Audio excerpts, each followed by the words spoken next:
Heartlines with Sheila Ndikumana brings you conversations that touch the soul on Channel Africa.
It's 8 minutes past 10 Central African time. Welcome to Heartlines.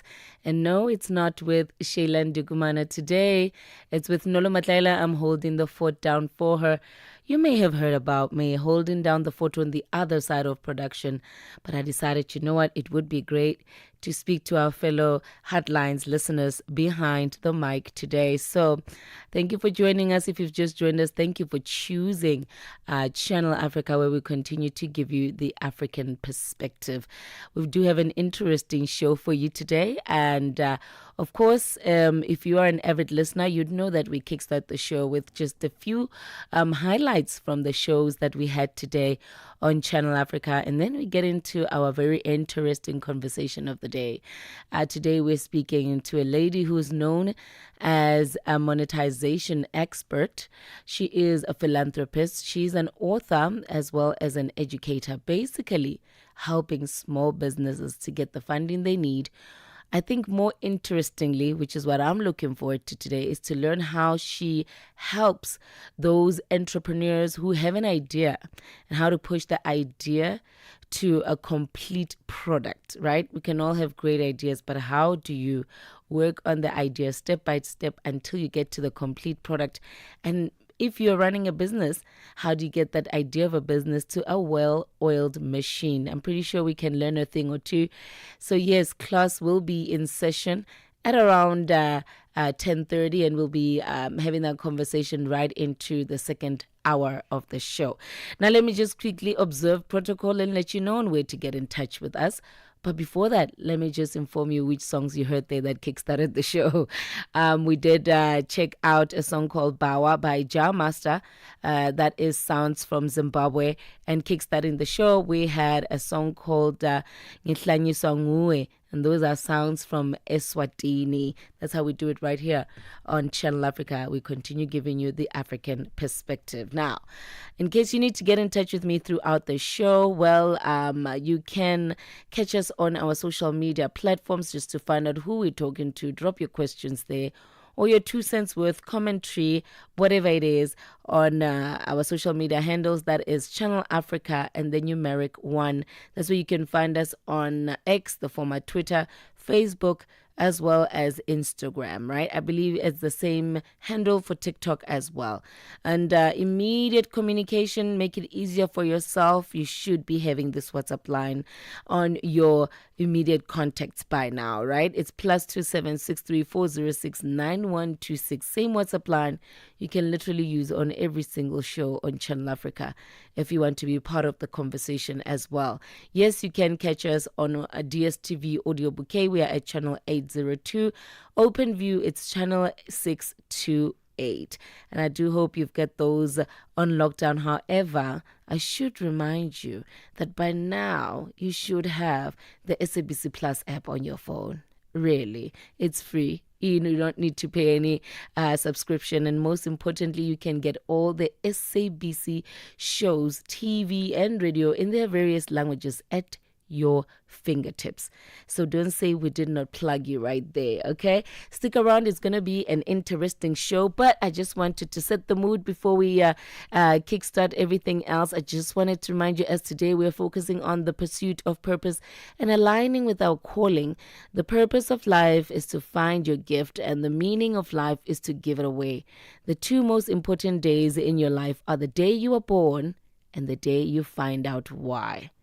And that is by unknown. Keep that in the back of your mind as we get through these next 2 hours of Heartlines. Welcome to the show.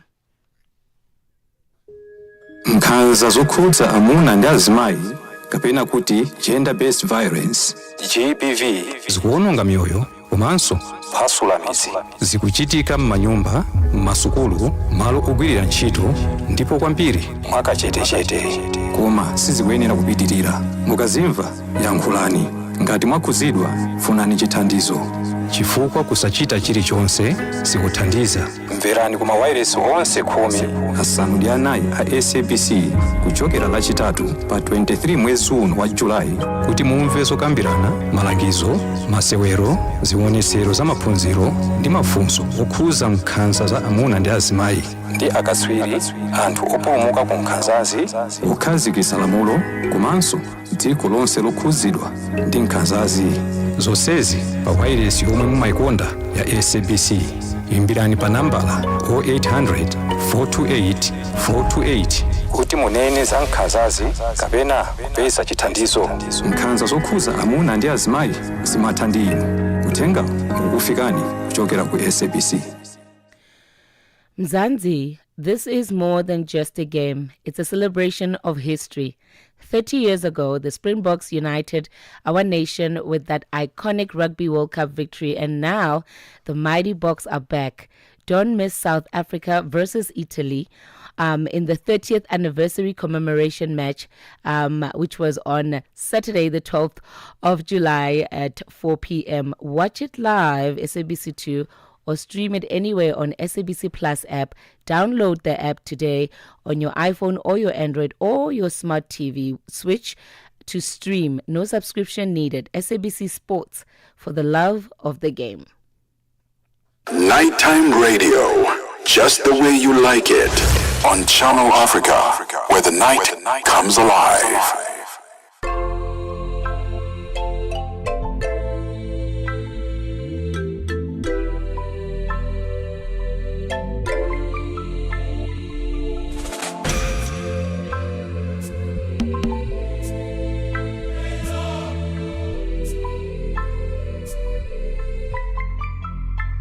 Negative guitar, negative guitar, je black,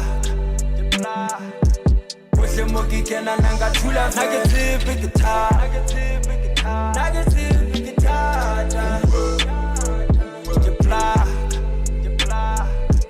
push him monkey can nanga chula. Negative guitar, tamusha shadi kampaka, get ready feel like you like a vessel staka.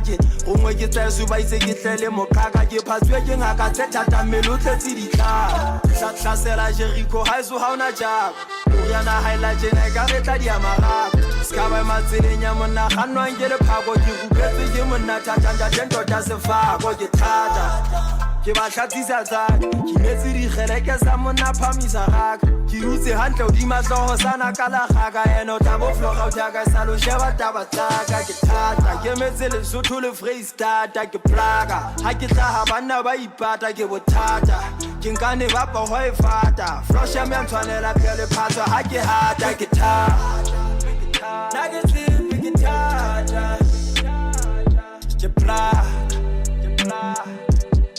monkey can nanga chula. Negative guitar, negative guitar, je black,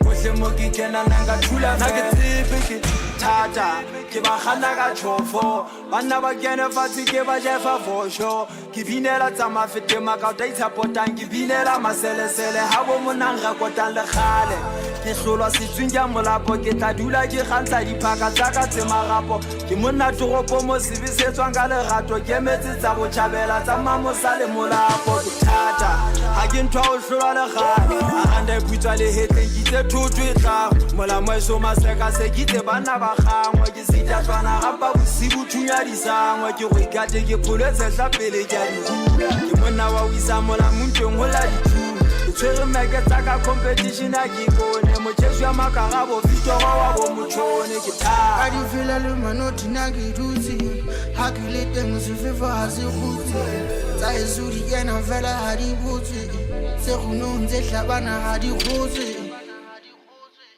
negative guitar, negative guitar, je black, push monkey can nanga chula. Negative guitar, negative guitar, je black, push monkey can nanga chula. Negative guitar.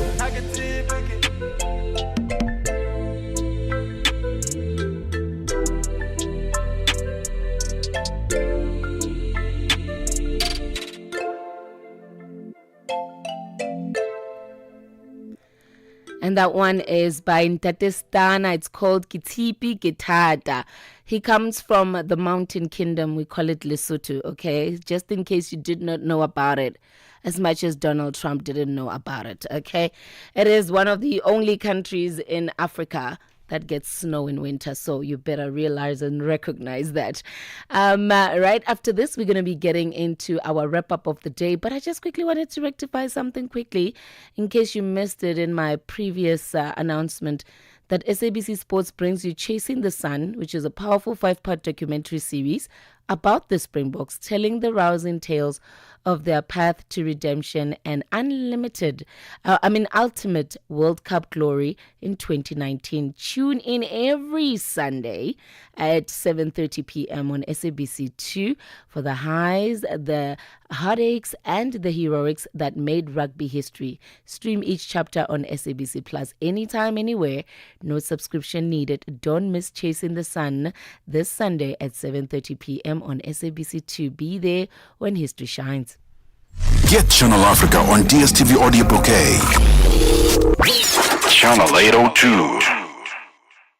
At 20 minutes past 10 Central African time, it's time for us to get into the highlights of the day. And in case you missed it throughout the day or you didn't catch it on our social media platforms as well, although they give you an hour update, right? Hour by hour update on what's happening on each and every single show. Well, that's what the Heartlines is here to do for you, just to let you know what you probably missed out on and where you can catch in on more of that conversation. Starting with Rise and Shine. Well, the team had a quick discussion with Dr. Ralph Mateja about the evolution of liberation movements in Africa, focusing on their transition from liberation entities to governing parties and examining their transformation amidst the political reforms across the continent. National Congress of South Africa. Earlier in the year, in June, President of South Africa, Cyril Ramaphosa, attended the inauguration of Mozambican President Daniel Chapo. Was that a signal in terms of a starting of collaboration within other political parties? Is that how we should have seen that? And also lending a neutral gesture, I guess, in the politics of Southern Africa from our President Cyril Ramaphosa. That was quite interesting, the inauguration there in Mozambique, and I think that actually South Africa was called upon as an exemplary of a liberation party that has to a greater extent grown to appreciate democratic principles. South Africa was called upon to speak out on what was happening in Mozambique. We've seen the protest thereof. But South Africa, of course, there's always, it is in the sea where, in this region where the region is still largely dominated by these liberation parties. So any conduct by South Africa always brings in this interpretation as to whether we are seeing a collaboration on the basis of Liberation Party or a way forward, taking forward. Mozambique, it presented quite a controversial case thereof. But I do think with the restraint, of course, South Africa does, it always comes out as a country where we try to say, let's move on. We have this liberation is about the basic principle, but we appreciate a shift in power.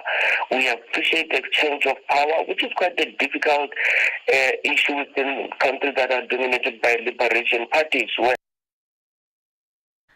And on the move with Palisa Tau and Benjamin Mushatama, the team spoke about how disciplinary hearings work, right? They were joined by Sogofalani Nagafela Bibiza, human resource consultant, to explore the fundamentals of disciplinary procedures. When you are in the disciplinary hearing. Number two, they should have stated in that email, in that letter, that you have a right to representation. Representation, if you don't have a union, you can bring a co-worker you trust. You can bring a lawyer from outside. You can bring an HR person you know from outside. Can you come and listen to this with me? Can you come and be my witness? Can you come and advise me through the whole process? So those are some of the most important things that should be written so that you can be able to prepare yourself. Even the time, they should be able to communicate the time when they expect you there, because we don't want a time where people have not communicated what time you're coming in. The next thing, you didn't come in time, and then they say, oh, you did not show up, so we made a decision. We made a decision that you are continuing with that, so we made a decision we're dismissing you. So the time should be written, the venue should be written so that you don't get lost. You should be told that you have a right to representation, and they should tell you why they are calling you in. And the question posed by the On the Move team was, what happens when you find yourself having to co-parent with someone who is financially unreliable in a more relatable manner? To discuss this further, they were joined by Eunice Sibia, independent financial educator, talking about ways to mitigate the financial burden as a single parent. because children need money for everything. I'm telling you about from the very second that they land into the world, all the way until they start getting financially stable Tell themselves. me about it. I'm still paying for that milk. That milk is a headache. Yeah, and you think it ends, right? It actually doesn't. My son is almost 19, and there are still financial implications to raising him. I am still raising him. So you're just starting out with the milk, Benji. You still have around 19, 20, some people 25 years to go on that particular one. Eunice, it takes money to raise children, right?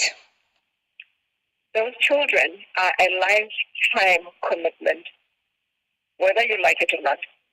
For as long as they are alive and you are alive, born, you are together. So now, when it comes to the financial side of things, what usually helps with the parents, regardless of the drama, single parents, widows, divorced, couples, you name them, every single person, we need to make it our business to be financially educated. This thing that we call financial literacy. Remember, in this instance particularly that you're talking about, we're focusing on single parents that are struggling with unreliable co-parenting, which is irregular and a whole lot of stories.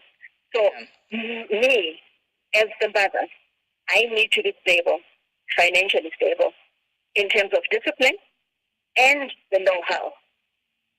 The emotions will always be there.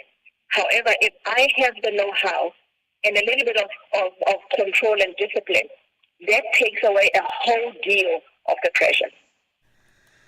And on the upside, the Mandela SDGs business booklet launching on the 30th of July 2025 is aimed at promoting sustainable development goals in the business sector, inspired by Nelson Mandela's legacy. Now, Mateko Musita unpacked this with Tanya Dos Santos Ford, a lecturer at the Gordon Institute of Business Science of the University of Pretoria. And lastly, on Darubini Ya Africa, you can catch up with the latest news and current affairs updates in Swahili. And if you want to catch up on more of what was going on Channel Africa today, well, you can go and visit our website, www.channelafrica.co.za, where you can catch our podcast there and live streaming. You can also catch the live streaming on YouTube and as well as Facebook.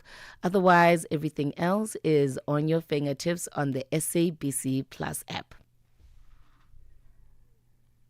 Heartlines, connecting you with Africa's love culture into the night on Channel Africa, the African perspective.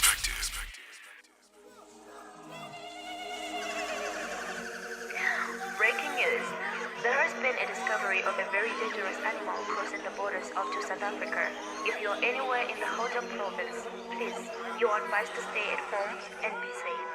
Seba ke rata kupulidu matayo le sutu tle bone puma feta ke senya basale babu wanta ke melamu isenya dithunya nyamatsana ke ne ka gauta le mela hlaba le tletse me utlwa mo ke nke pele a sanke ke gutla se ke le pele se ke le ka bua hele mama hele mama hele mama hele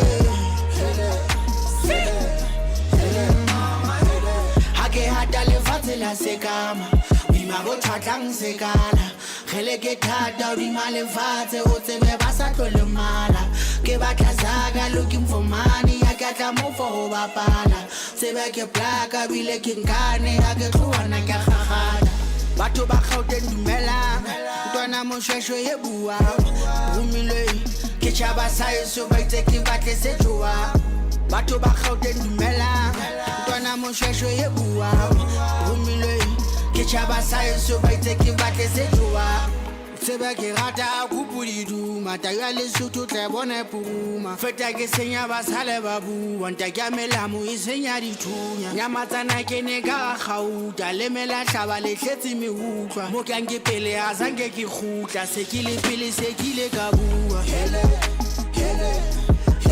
mama hele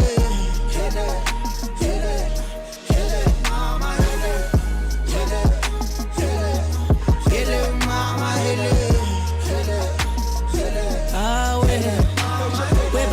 siyimpi yoqhuma nhlamvane sokulane sababu mshengishabalala ibuthe liqize ngegazi likashaya ungiyaphinda ngithi webafana siyimpi sokhale ekhanda kongafiki ngisoke edlala ngenkotha nolimi saseyibo labafana babili ngithi siyokufa ngamvunye idayimane liyokushaya ukhala uzudube yisho nibafana loshuno wembuku base ngifikile siyolala amaluni obathi khusa umlilo malanga buba nozobhula thina sithema sitshala bona basibuka manje senze iminithelo sayivuna yezana kithi ziyangizwa mangikhuluma mama we kungamisile madle nje awubaxoleli imani bafike masifika kwashukushukuma inkundla mama we joshu unqothule mabaleni ikushiya ubuze emagaleni hele mama hele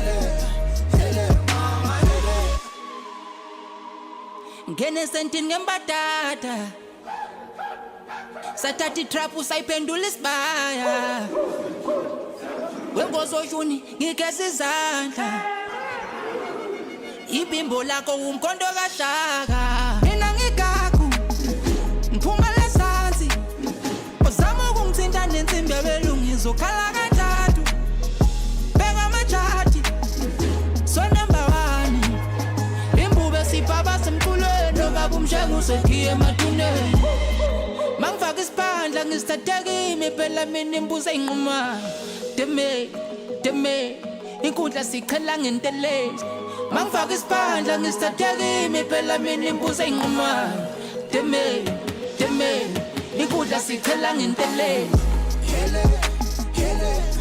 hele mama hele mama hele mama hele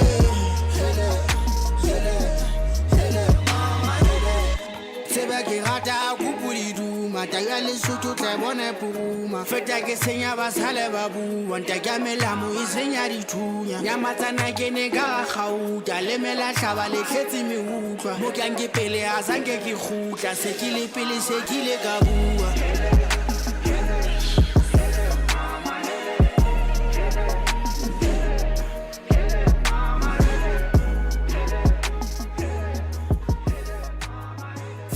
are on Open Views Audio Bouquet, Channel 628.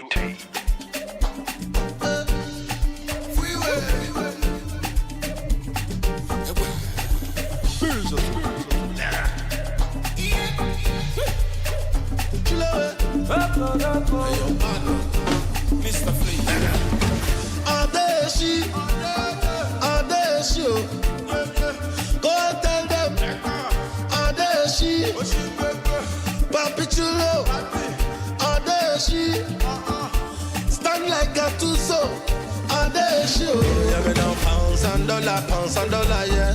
Yeah, me want a big $1, yeah. Make you go ask up $10, yeah. My people want the rabbi, yeah. What shall the profit, man?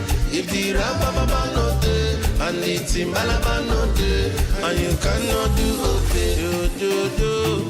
Timaya come neko, no time for cho, no time for meow. If you know day, you know day. If you didn't day, you didn't day. Maybe send account number, no time for cho. Adeshi, go and tell them. Adeshi, Papi Chulo, Adeshi, stand like a Tuso, Adeshi. Everywhere Marama, all my girls milli. Oshe kwanya where I go down. If they play, if they show. If we show, you gon' know. Everywhere Sarambara. Oshe kwanya wari akuta Odeshi Papi Chulo ni jade Everywhere I go Ukwa chili na fai fungura kafe Odeshi Ufefe Copy a kariadu Ebe Go and tell them It's time to take out About the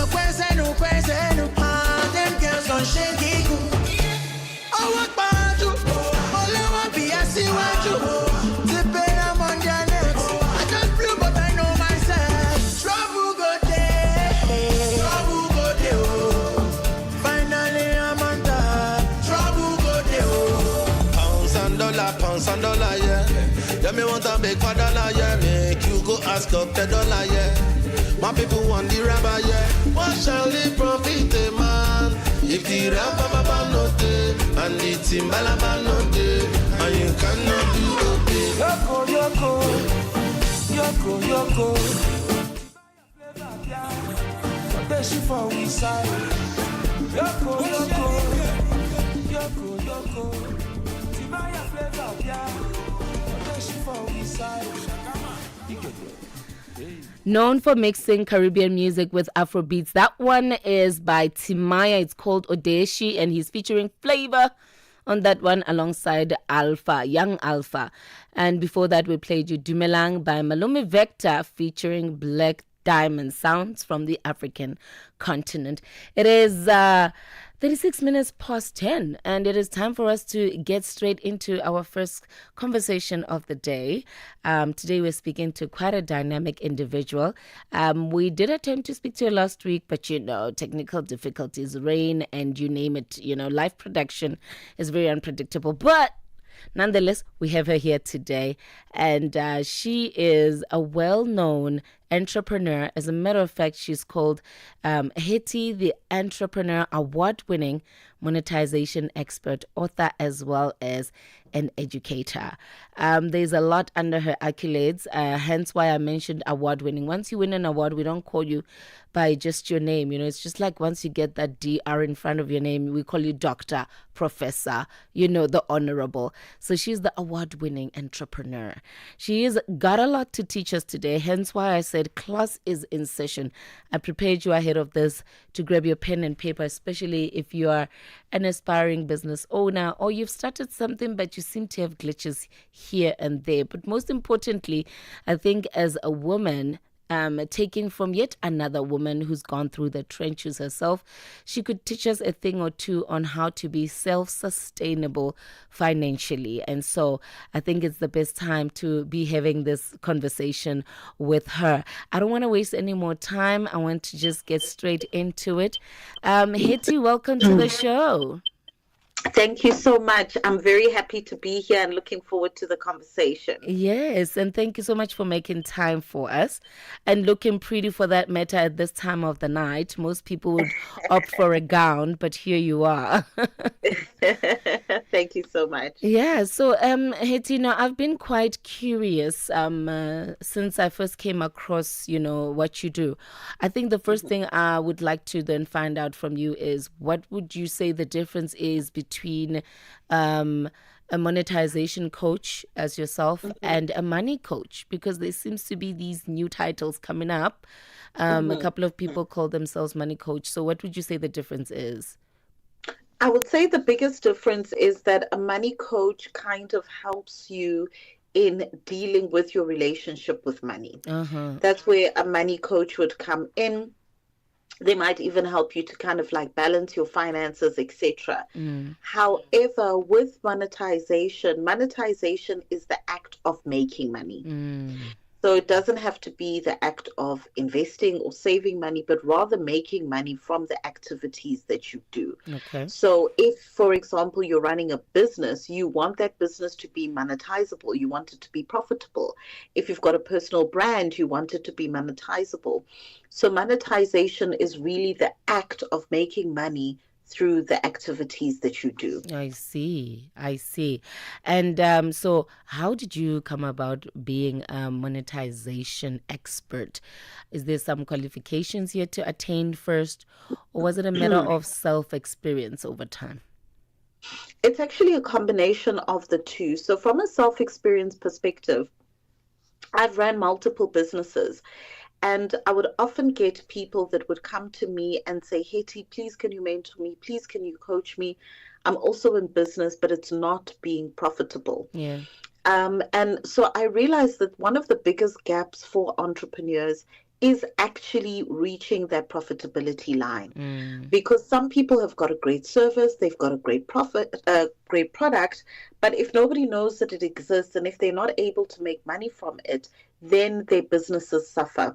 So I realized that the biggest challenge that entrepreneurs have is actually getting their businesses to be monetizable.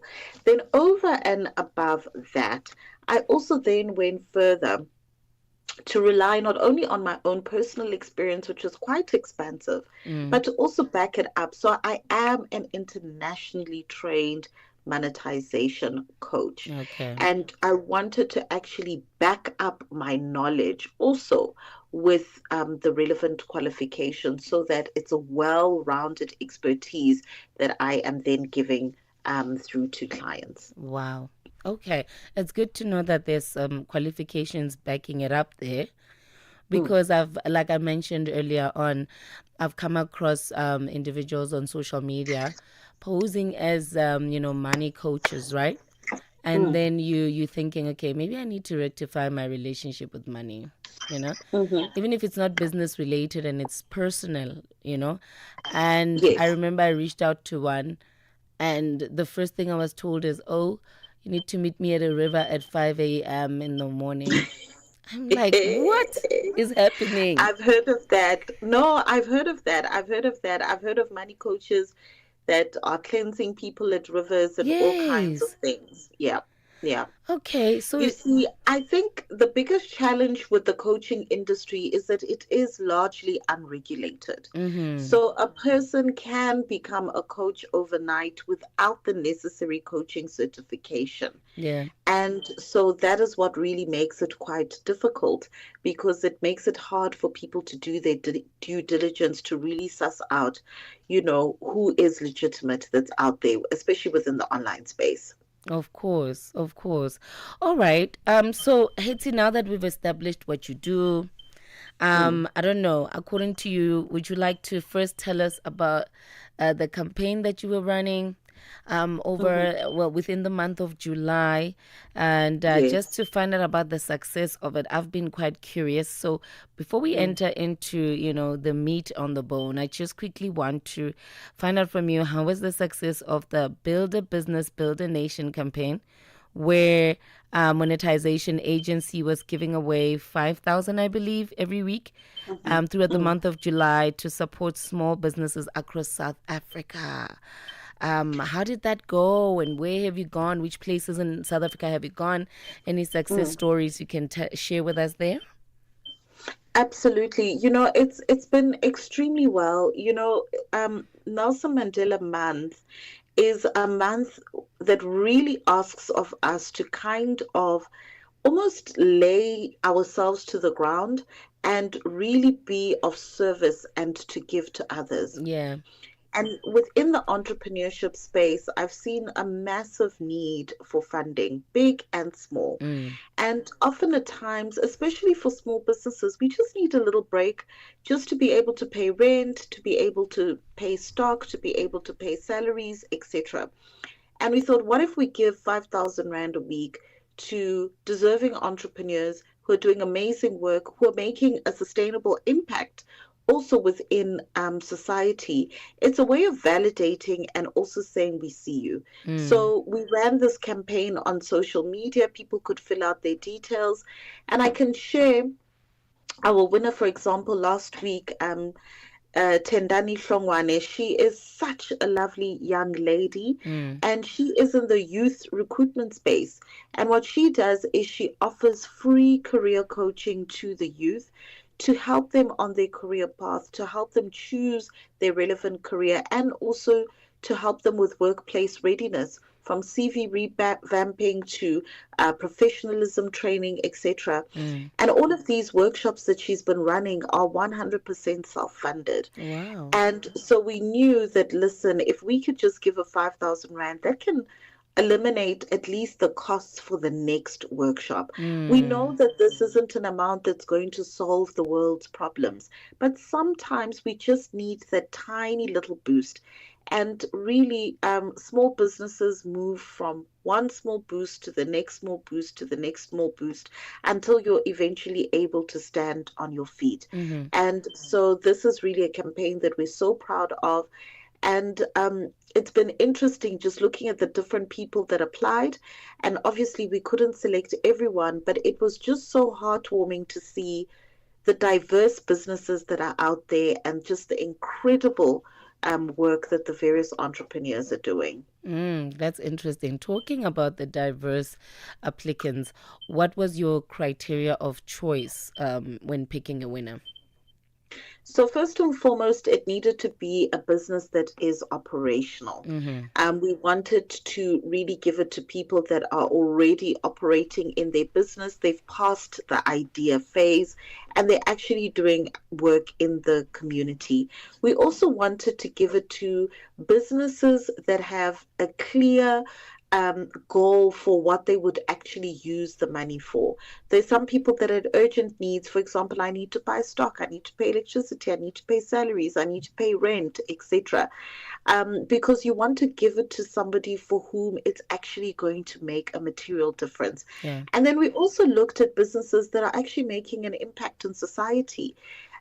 Because businesses are the innovators of society. Absolutely. And they are also able to build our communities as well. So that was another thing that we were looking at also. Oh, wow. That's really interesting to note. Did you guys get any applicants where an individual was not necessarily running a business, but just has a product to sell? I'm asking for a friend. Yes, we definitely did get those individuals. And with some of the people, we actually even provided them with feedback as well. Because sometimes you also find that it's not necessarily the funding that people need. Sometimes they just need access to market. Some people need coaching. Some people need mentorship. Some people need sales skills, etc. Other people need a marketing plan. Yes. They may need assistance with goal setting, etc. The needs of entrepreneurs are quite vast, and we also wouldn't want to make the mistake of making it seem like funding is the be all and end all and the biggest problem solver, because it isn't. You still need to be able to build a sustainable business. Yes, absolutely.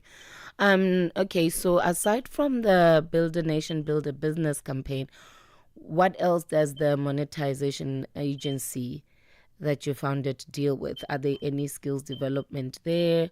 What other campaigns do you guys run, or projects, outreach projects? Yes, we do skills development. In fact, our biggest thing that we do is training and educating of entrepreneurs. And this predominantly happens in the form of workshops. We also do online masterclasses and coaching, etc.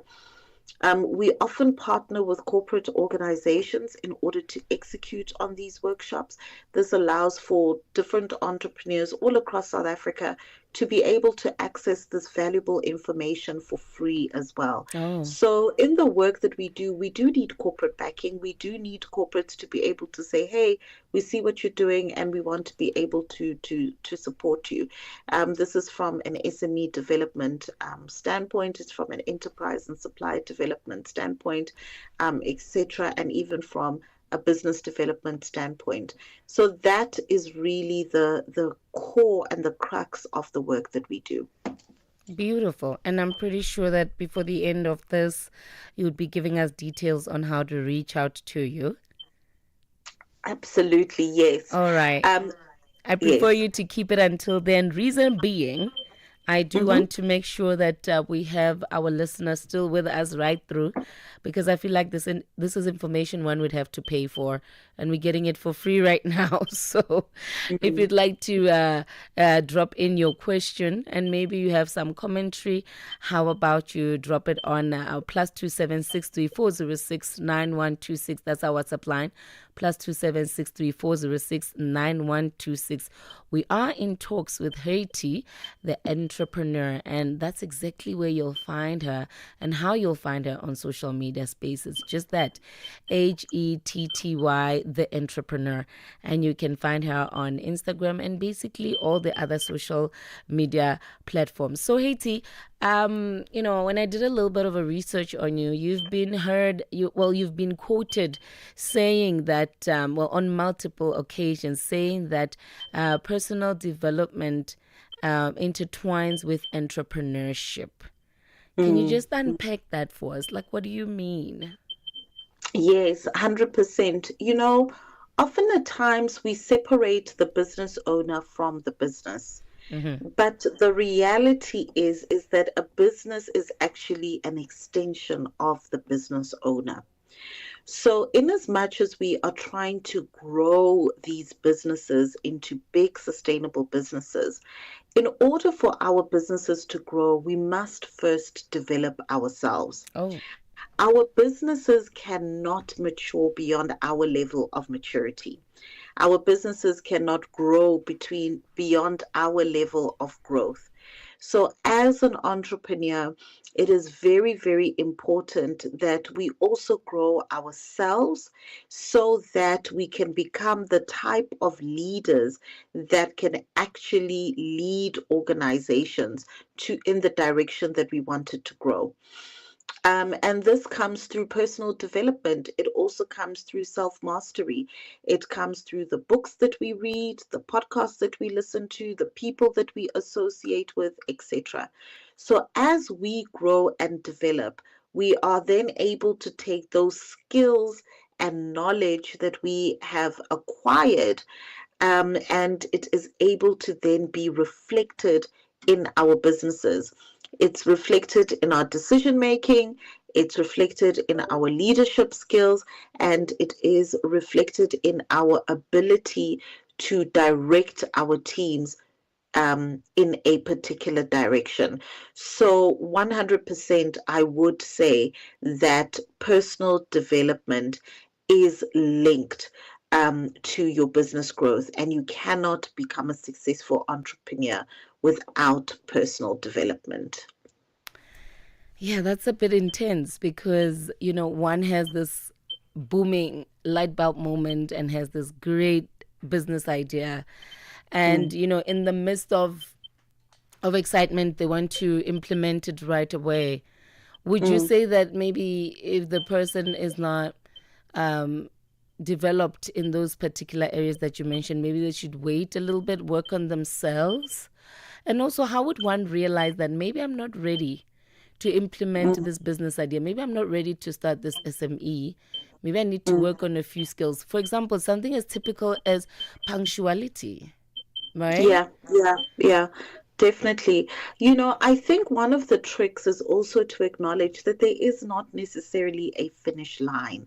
So we definitely shouldn't wait for perfection in order to get started. But I think that we should develop the mindset of continuous and lifelong learning. Okay. So that means opening ourselves up to always wanting to continuously grow and develop, whether it is through self-education, through courses, through masterclasses, through webinars, through support groups, through coaching, through mentorship, through attending networking events, reading books, listening to podcasts.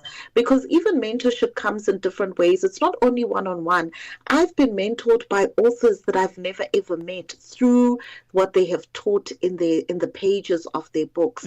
So it is embracing lifelong learning and understanding that we are continuously building this plane while it is in flight. Absolutely. So in not so many words, one must always be willing to be a student of life, right? Never assume that you know it all. Yes, there's no finish line. We must always be open to learning something new and learning from different people. You'd be surprised that you could learn interesting business lessons from another entrepreneur in a different field, So be open to where the different lessons come from as well. Yeah. So then what do we say about the current challenges of today's society, where we all succumb to the pressure of instant gratification? So you have an idea and you want to see yourself blow up overnight. Whereas then, entrepreneurs like you would advise that give yourself a couple of years before you can even see yourself break even in your business. How do you counteract the pressure of instant gratification? I think it's mainly posed by the highlights that we see on social media. 100%. We are living in a time where a person can go viral overnight. But one of the biggest challenges with that is you will look at a person that went viral in February. Now in July, they're nowhere to be found. Ooh. So the thing with virality is as quickly as you go viral is as quickly as we forget about you. I think slow and steady still wins the race if you are looking to build something sustainable and if you are looking to build a legacy business. If you're looking to trend just for today and to enjoy the fame and all of that for today, then by all means go for it. But if you are looking at the long haul, then slow and steady definitely wins the race. Laying the foundation and doing the work of being consistent actually pays off in the long run. I hear you, Haiti. But so what if now, well, if there's one thing COVID has taught us is to not rely on one source of income, correct? Correct. So you want to be slow and steady. You want your business to grow organically, but also you are still cognizant of the fact that you still need to eat every night, right? Would you then advise that an individual, that particular aspiring business owner, should be doing something else on the side, even though it's not anyhow related to what they want to start up? You know, one of the things that I think is important for people to realize is that businesses that are started out of desperation very seldom go in the direction we needed to go. If you need to work while building your business, then work while building your business. If you need to do temporary side hustle or waitressing or something like that whilst building your business, then you need to do that. Entrepreneurship is not a get rich quick scheme. You don't start it on Monday and then on Thursday you are profitable. It is you are building something from scratch. And anything that is worth its weight in salt takes time for the foundation to really solidify and to be able to get, the relevant market share. So it is very important that we set very realistic expectations about how long it actually takes to succeed in business. It's unfortunate that because we live in a time of social media, we only show the highlight reel. So we only show when we're opening a shop, when we've bought a new car, when we've hired new staff, when we are expanding our premises, when we've won an award, etc. But we don't talk about when we've been disappointed by a supplier, when we have to close shop, when one revenue stream is not working and we need to cut it off, etc. And I think the disservice that this does to the people that are looking on is that then they assume that it is easy. And I think that we are doing a disservice to society when we portray entrepreneurship in this way, because the reality is that it is not an overnight success. Shoo. Yeah, no, I think that's a hard pill to swallow. Can never be an overnight success. And I guess also passion needs to push you forward. But not only passion, hey, I think we need a little bit more than that to keep you going and keep striving for, succeeding at that one thing. Because I've come across very driven individuals who would start this today. Next month when I check up on him, he's doing something else. He's doing Forex. Next month I check up on him, he is busy doing network marketing businesses, Yeah. And I feel like it's touch and go. It's not even a matter of having your your hands in all the cookie jars or trying to be a master of different type of trades. What do we say about what advice do you have for those kind of people? Is it impatience? Because you can see they're driven. But then they're touching here and most of the time they fall under the trap of leaving right when they are about to get the breakthrough they were looking for. 100%. So what we often find is that entrepreneurs are often multi-skilled, multi-passionate, and multi-talented. And because of that, they tend to have several balls in the air. But as we know, unless you're some kind of a magician, if you've got several balls in the air, by all means, something's got to give, and one of the balls are going to fall to the ground. So when I mentor entrepreneurs, I always advise them to say, in as much as you're multi-skilled, multi-passionate, and multi-talented, let us focus on what your focus area is going to be for the next 3 to 6 to 12 months. It doesn't mean you cannot explore your other passions, but let us give whatever your focus is the benefit of really giving it a proper shot, the benefit of sitting down, planning, strategizing, executing, and being consistent. Because when you divide your attention among different things, it means that the effort that you put into these various areas ends up being diluted, and then the businesses end up suffering. Sure. And I'm sure we've all fallen victim to that at some point in our younger adult days. But, that was the time for us to try this and that. And so what you hear there is the voice of Hetty, the entrepreneur, award-winning monetization expert, an educator, a philanthropist, as well as a coach. I'd like to call her a coach. And she is a well-sought-out individual in the space of, how to move your business to greater heights, how to monetize, your business, your idea, your product. So stick around. We're going to dive into a little bit of a much deeper conversation with her. And as we've reached the second hour of the show, as we dive into, a different and a more deeper conversation, I just wanted to remind you, or as you know already, gender-based violence is destroying lives and tearing communities apart. It happens in homes, in schools, at workplaces, and too often it's in silence, but doesn't have to continue.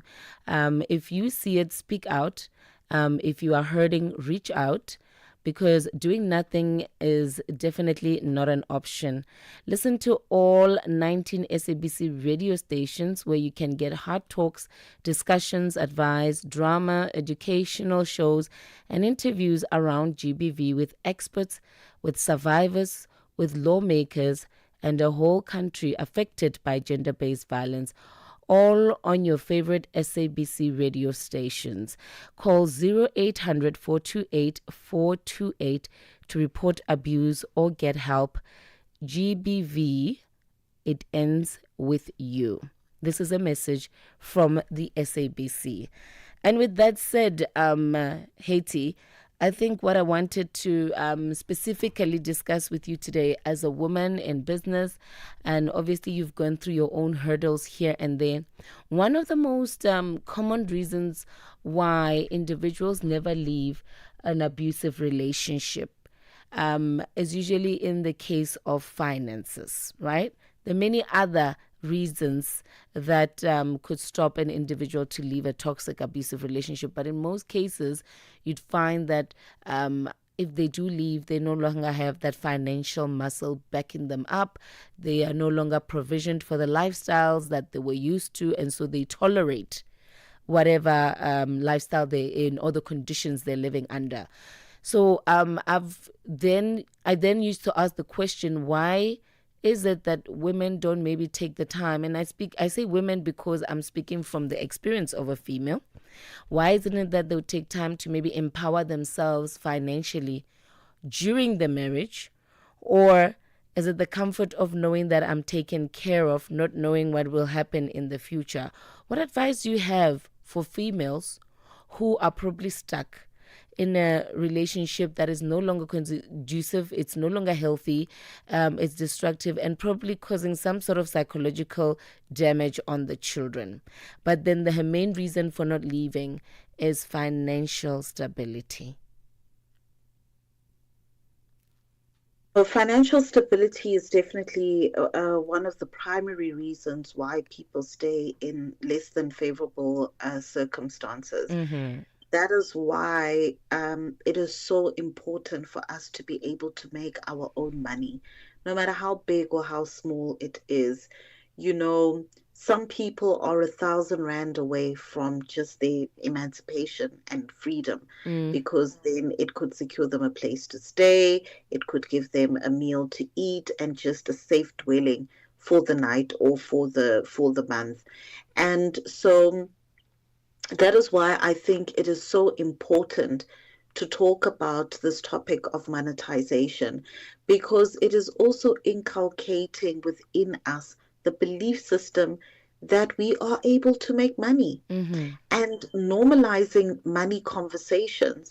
We often make money the elephant in the room that is not acknowledged and that is not spoken about. Yet every single one of us need money to survive. Yeah. And so it is important for us to have those conversations as well. There are many women where it may never have crossed their mind that, you know, a once healthy, potentially healthy relationship would now turn sour and would now turn toxic. And often at times people feel maybe it's an act of betrayal to have a rainy day fund, etc. So we need to normalize the money conversation so that our relationship with money, our relationship with our finances, and how we utilize them is normalized and is not rooted in fear or shame.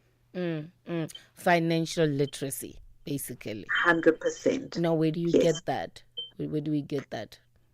You know, there are different places where one can get financial literacy. I mean, even in the workshops that we do, that's all we're talking about. Financial literacy, how to make money, how to make it go further, how to utilize your knowledge, skills, and talents to generate an income. But there are also different coaches out there.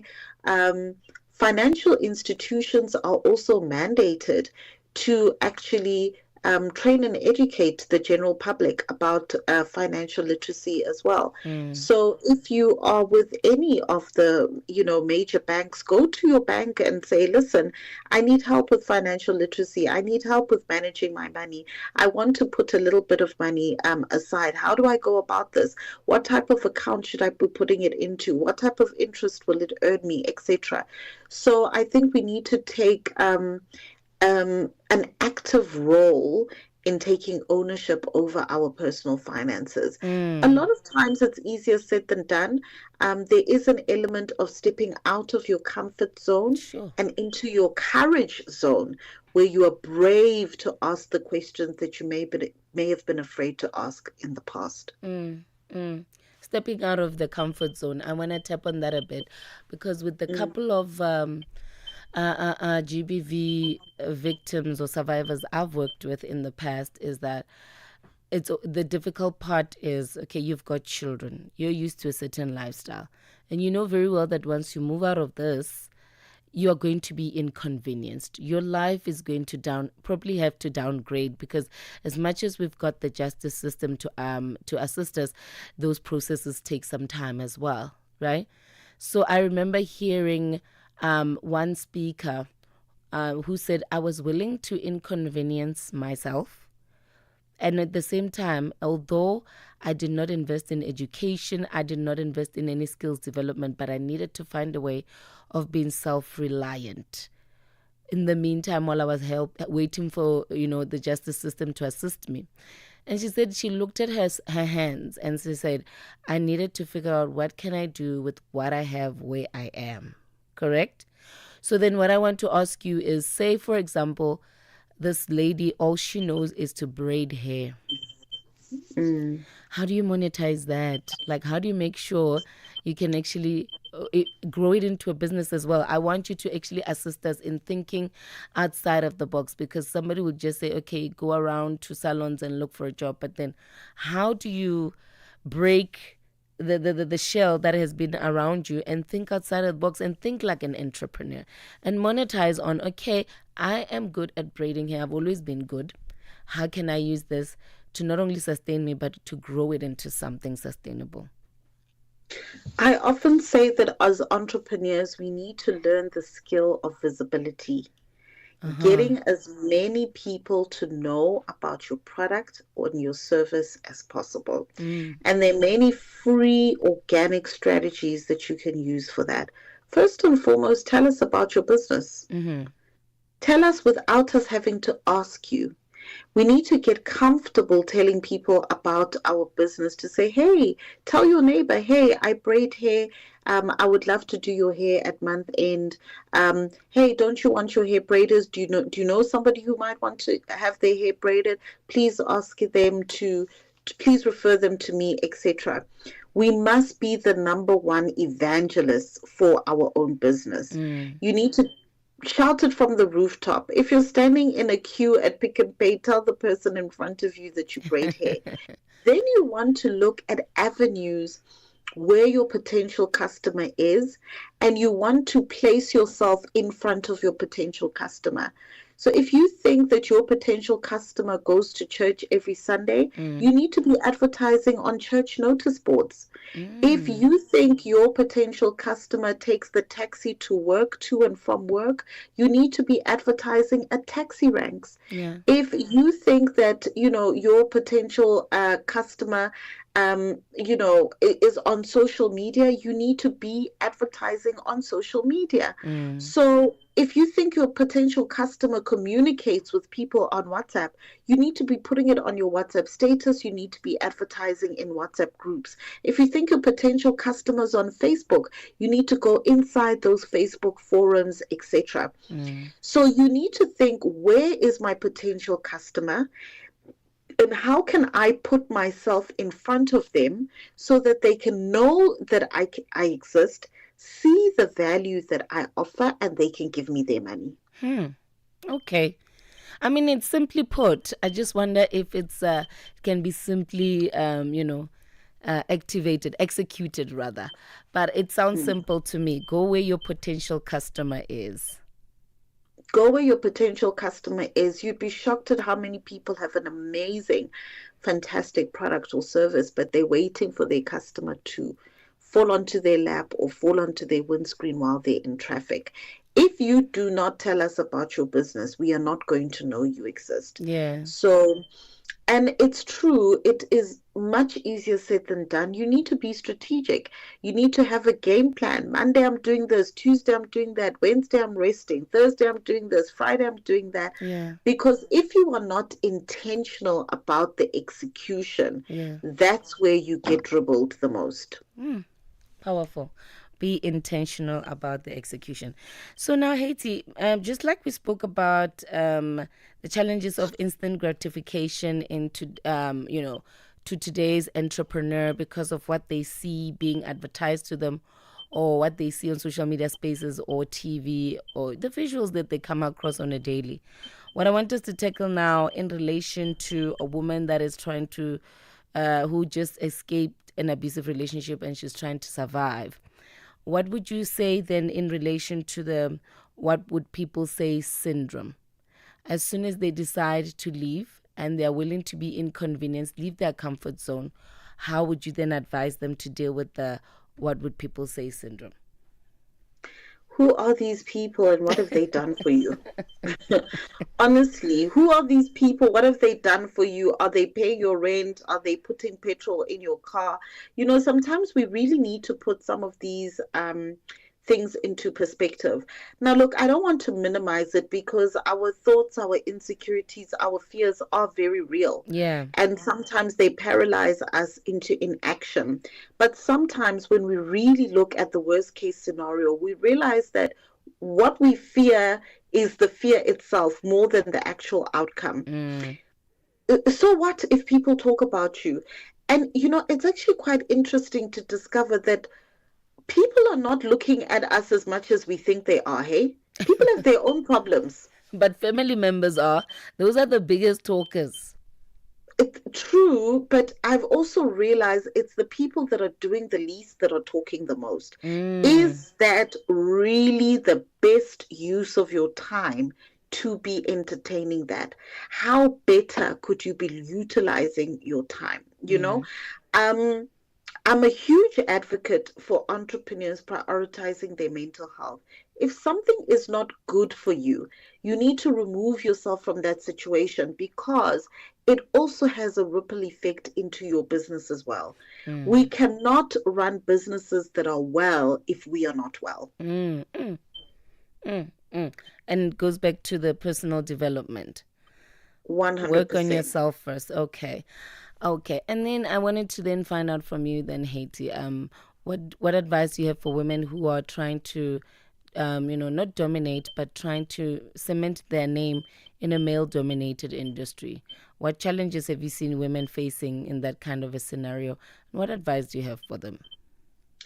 I think one of the biggest challenges that I've seen is women feeling the pressure to assimilate to masculinity, because often at times the authority that is painted to us of a successful person is often within the masculine.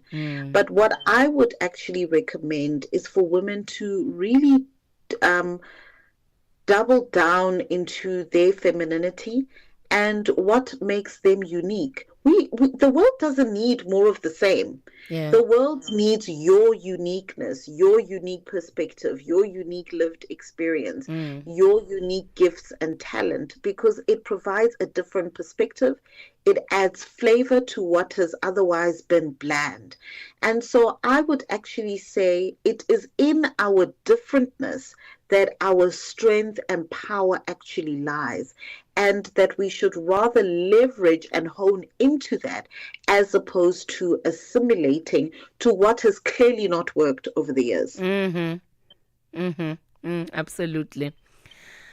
Well said. So there's a different type of abuse that is hardly spoken about. We hear about the whispers in the corridors. Although there has been a few people who've been courageous enough to actually expose, high-ranking individuals in the workspaces with sexual harassment cases, right? It's an abuse that obviously it's not much spoken about. So now you are an individual who just started in this new space of work, and you really want to grow and see yourself at managerial position. And for you to get there, you are offered the opportunity of, okay, you will get there. However, you'd have to work with open leg policy. How do we cut the cord with that? Because it seems like certain individuals succumb to that, and other individuals who fight against it end up being blacklisted in certain industries where they were hoping to be captains of those industries. Would you say they should rather walk away, or? It's easy for us to say they should walk away. I think often at times people compromise themselves and even their moral fiber due to socio-economic circumstances. People have got mouths to feed at home. There are expectations that now that they are working, that there's certain things that they need to be, responsibilities that they need to be fulfilling, etc. And so a lot of people are bearing the weight of juggling all of these different societal expectations, etc. Yeah.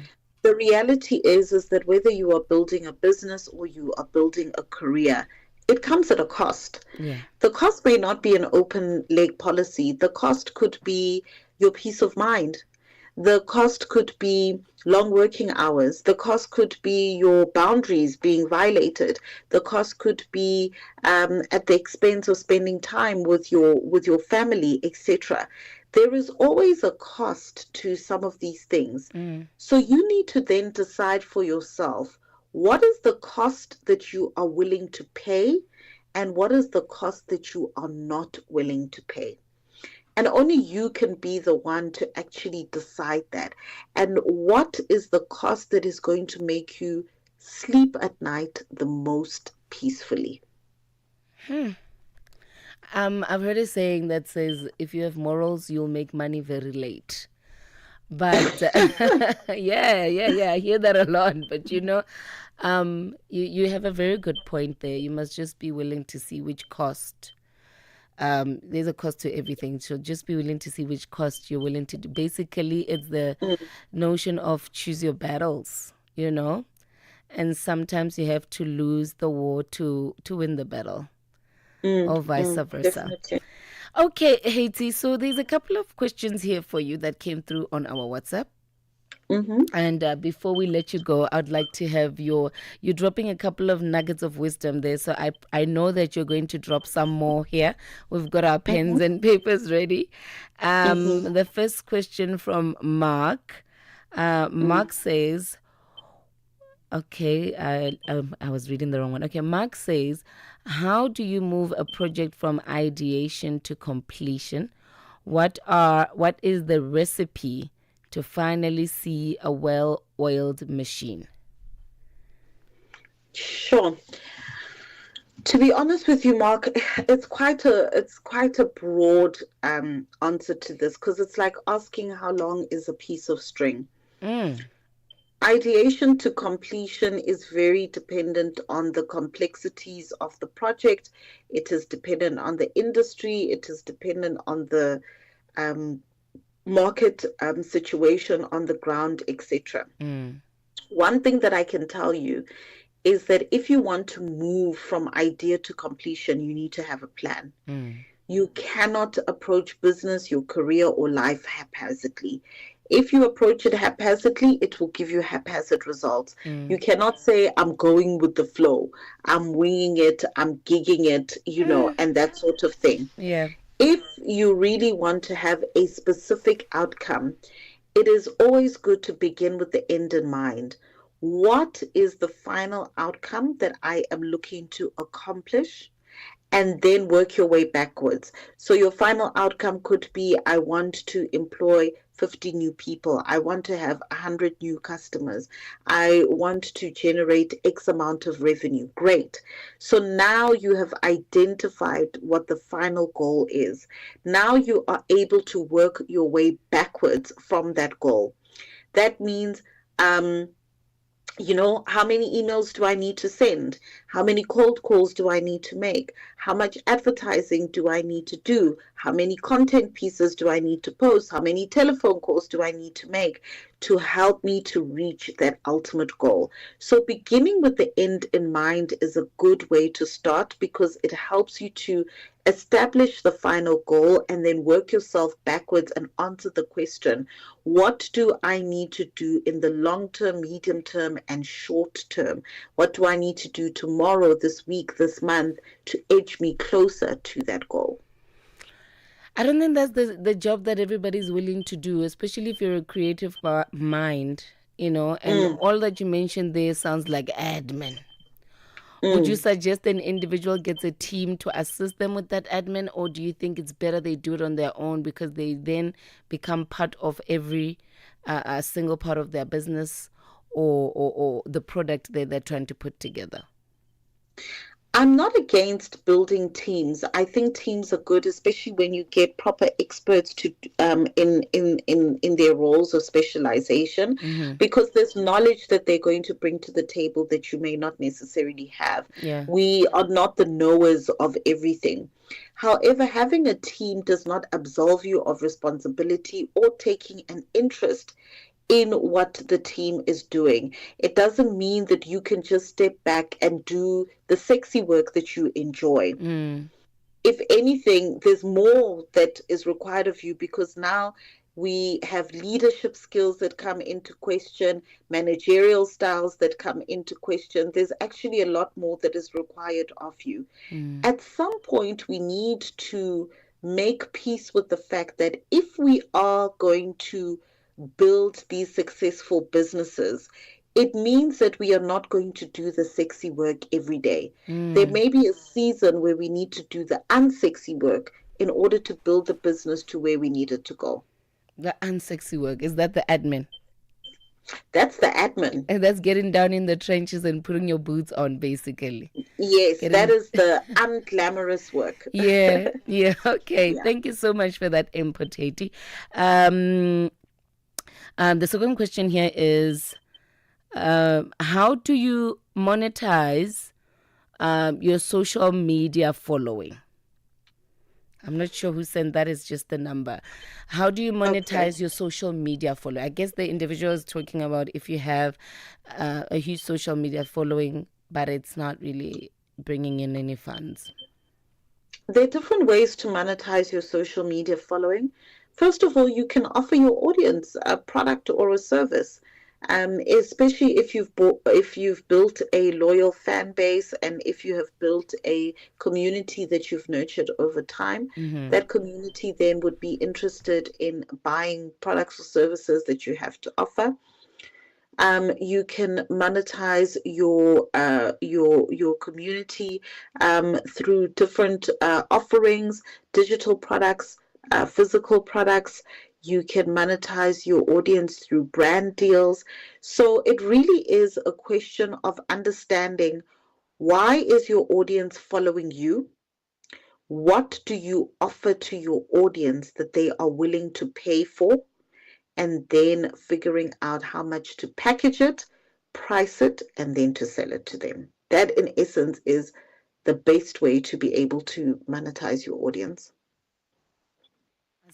Aside from maybe also trying to position yourself to associate with certain brands and sponsorships and 100%, yes. So you can definitely also align with brands.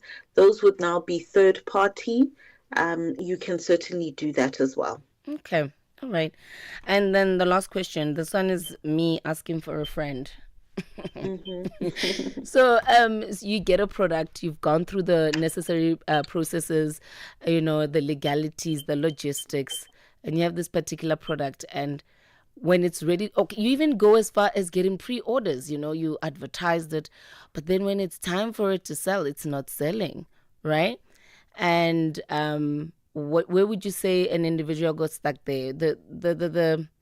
Okay, let me just be clear with it a little bit, Haiti. Maybe you can give the correct advice if I'm clear with it. You've got a book. It's got an ISBN number. It's been proofread and edited by a professional editor. And you have pre-orders for this book. You've created the interest, advertised in different radio stations, podcasts, you name it. But when it's time for it to be sold, it's not sold. So then you're left with the question, are South Africans not readers? Am I selling at the wrong time of the year? Did I not invest in marketing? Where's the pothole in that? And how does one move forward? Well, you need to go back to the drawing board and establish, did you write the book your audience wants to read? I would like to believe so. And then you also need to find out, how easy is it to buy the book? Sometimes we don't make it easy for people to give us their money. Have you made the book available in a way that is easily accessible to your audience? Okay. Another thing is that sometimes when a person writes a book, they need to go on a marketing campaign for us to understand, what is the book actually about.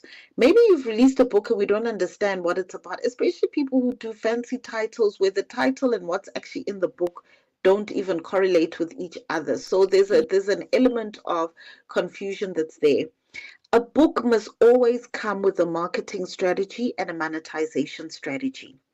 The monetization strategy speaks to, how are we going to make money from this book? Am I going to advertise the book? Am I going to post about the book? Am I going to do an email campaign about the book? Am I going to do a speaking tour? Am I going to do a book launch? Am I going to do a tour of book clubs? What is it that I'm going to do in order for people to know about my book and then to buy the book? But to just think you're going to launch and be like, hey guys, I've got a book out, please buy, that doesn't work. Sure. So one still needs to invest in marketing. 100%. It doesn't matter what it is. It could be a book, it could be a course, it could be a pen. You could be launching a pen with your name on it. Yeah. You need to have a marketing plan for us to know about what it is that you're offering. Okay, understood. And lastly, how do you, if you are selling the same thing as your neighbor or your colleague, how do you differentiate yourself from that individual? Because if we could all decide to do the same, we could all decide to start the same SME, right? And we're selling the same thing. But how do you differentiate yourself to stand out from the crowd? I think it's important for you as the business owner to know what makes your product unique and to actually lead with that. You tell us what makes that product unique and why we should be using your product as opposed to somebody else's product. Is it convenience? Is it the quality? Is it the durability? Is there some other unique factor that yours has that others do not have? Don't assume that the product speaks for itself. Nothing speaks for itself. Even your work doesn't speak for itself. You speak for yourself. So you need to tell us so that we know. Haiti, those are some harsh truths, but definitely lifelong lessons, right? And I've learned a thing or two. I do hope that our listener has also learned a thing or two. Thank you so much for making the time. However, for those that feel like they still need to reach out to you and, get some expert advice and education from the monetization agency, where can we find you aside from your social media handle being Haiti the Entrepreneur? Where can we find you? I've got my website, which is HaitiTheEntrepreneur.com. Of course, we are on all social media platforms. We're highly responsive to comments and DMs. So you can certainly follow, because we do also put a lot of valuable entrepreneurship-based content. We've also got a wonderful event happening in November, the Entrepreneurs Year-End Function, which we highly recommend all entrepreneurs to come to and attend. Our keynote speaker is Vusita Mbekwayo, who is also my mentor. So there are different ways that you can really engage and plug into the community. All right. Thank you for that. And we can find all that information on the website. Correct. Including the event that's coming up in November. Yes, correct. And on social media as well. Yeah. Thank you so much, Haiti. I think if there's one thing, my take home today from you is to keep educating yourself, find mentors through books, through podcasts, and just stay a student of life. And maybe that can even add more value into what you are trying to start up. But it's great to know that individuals like you are around to assist us in how to monetize our product or our business.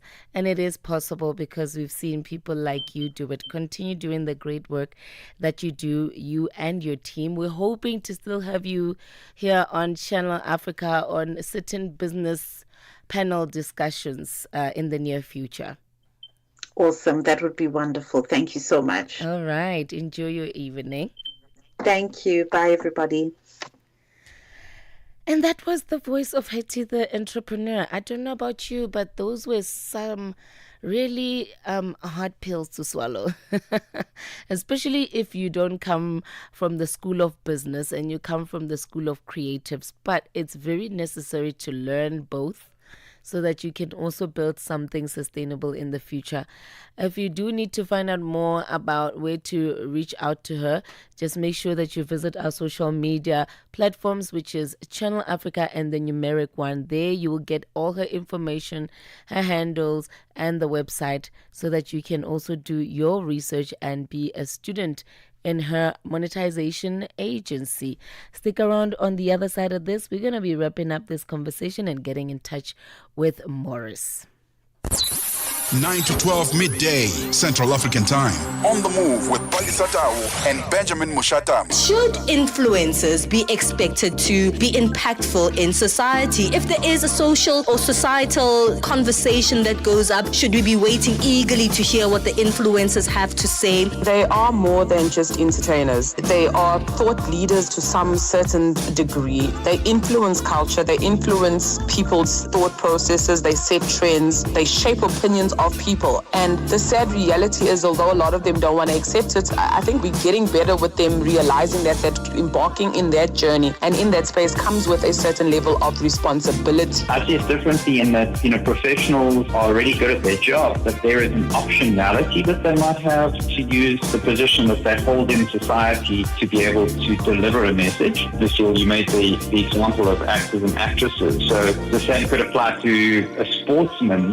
Just because someone's good at soccer doesn't mean that they have to have an influence over society from a specific standpoint. Keeping you on the know and on the move. Heartlines. You're night window into Africa's deep conversations.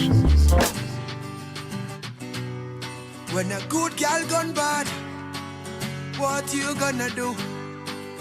Run, go meet a dad. You don't wanna do. Well, this is Southeast Hall, but the ranking what best, yeah. Watch this. Love confession. Why she's a heartbreaker. She bend over backbreaker. Steaming hot water vapor. I wanna date her. She's a heartbreaker. She bend over backbreaker. Steaming hot water vapor. I wanna date her. So tell me why you do me so. So tell me why you do me so. Baby, me not gonna let you go. Girl, me not gonna let you go. So tell me why you do me so. Tell me why you do me so. Charlie, me not gonna let you go. Tell me not gonna let you go. Me spend all me money, spend all me cash. Call you me honey, but you threw me pon trash. And you think say me gon' leave you like that? No way. Why you do me like that, yeah? Girl, I'm waiting on you. Even if them hating on you. But me never send them go. In my life, I've never seen melanin so dark. You're a queen of the dance floor. Night socialite on a rubby scene, baby. Would you put me in your diary? In my life, I've never seen melanin so dark. You're a queen of the dance floor. Night socialite on a rubby scene, baby. Would you put me in your diary? She's a heartbreaker. She bend over backbreaker. Steaming hot water vapor. I wanna date her. She's a heartbreaker. She bend over backbreaker. Steaming hot water vapor. I wanna date her. So tell me why you do me so. So tell me why you do me so. Baby, me not gonna let you go. Girl, me not gonna let you go. So tell me why you do me so. Tell me why you do me so. Charlie, me not gonna let you go. Tell me not gonna let you go. I think I saw you in the magazine, or maybe on TV. Looking me up close when you're queen, you're a queen. And if you know me well, you know I don't kiss and tell. But I want you to myself, baby. In my life, yo, me never seen melanin so dark. You're the queen of the dance floor. Night session like on the legacy, baby. Won't you put me in your diary? In my life, yo, me never seen melanin so dark. You're the queen of the dance floor. Night session like on the legacy, baby. Won't you put me in your diary? She's a heartbreaker. She bend over backbreaker. Steaming hot water vapor. I wanna date her. She's a heartbreaker. She bend over backbreaker. Steaming hot water vapor. I wanna date her. So tell me why you do me so. So tell me why you do me so. Baby, me not gonna let you go. Yeah, me not gonna let you go. So tell me why you do me so. Tell me why you do me so. Charlie, me not gonna let you go. Tell me not gonna let you go. In my life, I never seen melanin body shaking like a tambourine all night. Inna me head you are the melody, baby. Inna me head you are the melody. In my life, I never seen melanin so dark. You're the queen of the dance floor. Night such a light, one Nairobi scene, baby. Won't you put me in your diary? Heartbreaker. She bend over backbreaker. Steaming hot water vapor. I wanna date ya. She's a heartbreaker. She bend over backbreaker. Steaming hot water vapor. I wanna date ya. Channel Africa, where every moment is an African celebration. Feel the energy. Feel the connection. Channel Africa, the African perspective.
And that one is Forgive Our Trespasses by Nandipa 808, Sika RSA, and Damien the Violinist. Okay. If you don't know about him, go and Google him. He can literally play any song on the violin. But let me quickly tell you a little bit about that song, right? That song took them to, so this is their breakout song. They've been doing music for a while. And when I say they, I'm talking about Sika RSA as well as Nandipa 808. They've been doing music for a while. And this particular song is the one that catapulted them into global status. Before you knew it, they were traveling Great Britain and other European countries because of that one specific song, because it went viral with the dance challenge. How do I know this? Because I do present the Africa Chart Toppers every Saturday between 12 and 2 p.m. where we do all things African music, current, viral, and dance floor hits at the moment. But right now, though, let's bring it back home. This is Nolo Matlaila, and I have been holding it down for Sheila Ndukumana right here on Heartlines, where we speak about matters that, touch your heart, or they are matters of the heart, or tug at your heartstrings for that matter. And thank you so much for choosing to hang out with us. We are coming to the end of the show. We usually do get in touch with Morris Touch, who comes right after this, because we continue to give you the African perspective. We never drop the ball.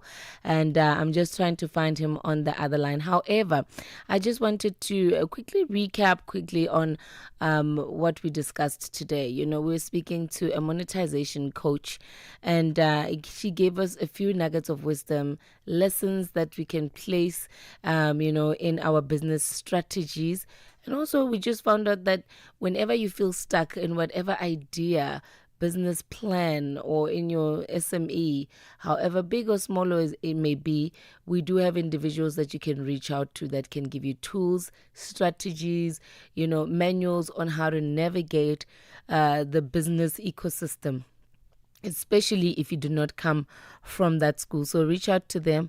And with only a few months left until the end of the year 2025, we've just entered into the second half, and the month of July is about to end. It's a very short half because, festivities are also around the corner. Everybody just wants to make sure that they conclude whatever they had set their mind into at the beginning of this year.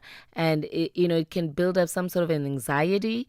And also you just find yourself wanting to cut corners. But I'd advise you not to. Do it the right way. Let it grow organically. Because at the end of the day, you are building yourself a legacy, right? And not just an income. So reach out to the relevant individuals to help you accordingly. And yes, that's what we learned today on the Africa Chart Toppers, aside from the wrap-up of the day that we usually do, where we give you highlights on certain shows from during the day, just to let you know on what you missed out on, and also where you can catch more of that, which is www.channelafrica.co.za. And there you can check out our podcast. Otherwise, catch our update on what's happening on each and every single show on our social media platforms at Channel Africa, the numeric 1. We're just going to try one more time to get a hold of Morris Touch on the other side of this.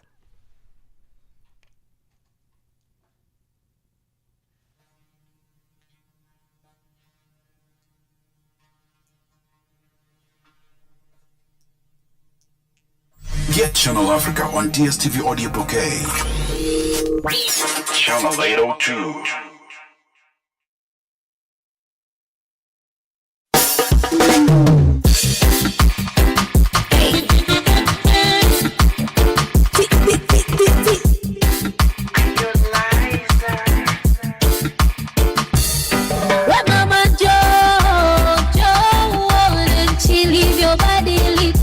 Tanzania ya leo imejengwa, imejengeka, vita Ubungo, Tazara za juu, barabara tayari zinatumika, reli yenye viwango bora, standard gauge karibu inakamilika.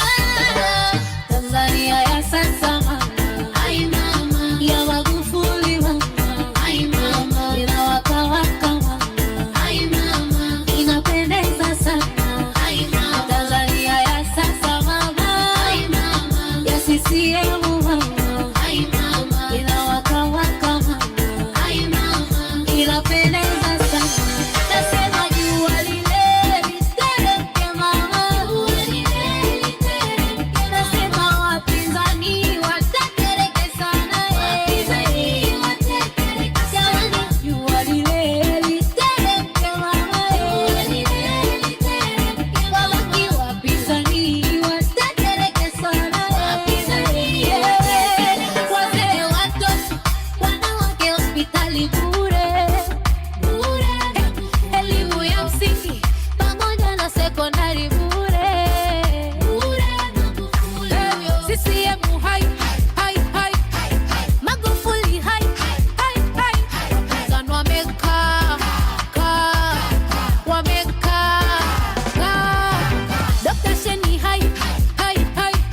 ahoy matey. Captain here to help, right boys? Set sail with us on a digital voyage like no other. Channel Africa has a treasure trove of awesomeness. That is our website and social media pages. Tell me, why are you here? We want you to be part of our adventure. The winds are changing, Captain. And this time... Imagine a world where curiosity knows no bounds, where entertainment meets enlightenment, and where every click leads to the African perspective. Visit us on our website, www.channelafrica.co.za, or follow us on Instagram or on X at Channel Africa 1. Go on, like us on Facebook at Channel Africa 1. So, spread the word. Tell a friend that Channel Africa's online variety is what they need on the web. Channel Africa, the African perspective. Nighttime radio, just the way you like it, on Channel Africa, where the night comes alive. All right. We've finally managed to get a hold of him, Morris Touch, to give us some info on what we can look forward to on Afro Republic. Morris, your camera is sideways. We would love to see proper... Yes. Thank you. That's much better, Morris. That's much better. How are you doing? I'm very well. After seeing you, you're looking good. Really, thank you. I would like to believe that the winter is, kind of slowing down, or it's saying it's slow goodbye. You look like you just got into winter with a beanie and a whole sweater on. The temperatures had dropped seriously. Yesterday we were looking at about 6 degrees in Bulawayo, and today it had picked up a bit, but they were still very low. Jeez, I'm not a winter person. I don't love winter, I must say. Yeah, well, it doesn't sorry. Solve, especially when it comes to my wardrobe. Shame. Sorry. Well, we are easing out of it. We're about to bring out our summer clothes, and I hope it doesn't hit us with another cold winter spell. But nonetheless, please fill us in on what we can look forward to tonight. Right. We want to talk about collaboration now. Collaboration. Why is it important for African artists to collaborate amongst themselves and create music as Africans? You will find that I believe that the idea of us collaborating gets the music much further than the region where it's produced from. I'll give you a classic example. When Diamond Platnumz collaborated with Ja Praiser, it actually opened up doors for Diamond Platnumz to be known very well in Zimbabwe. And you would collaborations with Amapiano artists in South Africa collaborating with West African artists. And that alone takes us further as a continent. We are able to integrate, we are able to know each other, we are able to talk to each other based on what we know, not what we think we know about a certain region. The North working with the West, the West working with the South. That actually brings us together. We become more of a family than what we thought we were, just African countries, But the truth of the matter is that we are family. Look, I'm a sucker for collaborations, and yes, you're right. We learn more about other countries within the continent, but you know what else we learn? We learn about new genres. There's a new genre called the three-step movement, which came about from a collaboration between Nomzamo Sikote, as well as Fireboy DML, and Sophia Nzao. So that's a Kenyan singer, South African songstress, as well as a Nigerian Afrobeat boy. So, yeah, that's a genre that we can look forward to in the near future. Otherwise, I'm going to let you go, Morris. Enjoy yourself on Afro Republic. And this is how I sign out. Dolo Matlaila on Heartlines. Shalom, shalom.